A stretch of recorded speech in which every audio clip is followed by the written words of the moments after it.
Өркүші президиумына тестегі шеліна правительство экі закон проектін темніп сығарған. Финанстар министрі пасты пылтырғы бюджет хайде толдырылғанын чоқтан. 2017 жылынан парызы шебіргі 4 миллиардға шеткен. Ол санда 18 миллиард республиканың пос ақшызы. Ол көбізін парызға налог сылтанды кірген. Ана сені 2016 жылының қыренде 15%ке алы 2 миллиард 300 миллионға көп. 6 миллиард берген Хакасия федеральникін. Республика хорыдығылары шебіргі 5 миллиардты асқан. Аның 68% социальны сұрғыларға пары бысқан. Көбізі шал ақшызның чөліглеріне. Парысты хорыдығылардан теністірерге 1 миллиард 814 миллион четпен. Хазна алымына өзізін бюджет кредиті сылтанды тоқтатып алырға келіскен. Коммерческий банктарға алым сені пілтішті сен пары бысқан. Бір жылда біз 2 миллиард чарымында төліп тұрғыз.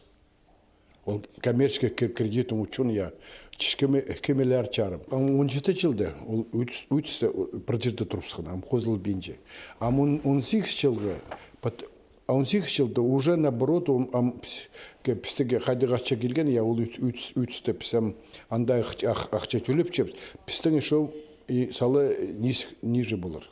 Президиум шелінде өдік республикана пүлгі бюджетіндер алызығылар керілген. Республика парызы 2 миллиард 318 миллионға өз пары бысты. Олық сенге хорыдығылар шардығы. Федеральный бюджеттен 585 миллион келген. Ол санды 330 миллион олғанлар поликлиникаларына теріклер алырға олған саатарын пүдірерге парыр. Өдік хубышырдағы поликлиниканы темге сығары бұзар ондай пар. Аны пүдірене пүл 40 миллион, 2019 жылға 54 миллион салковай көрілчі.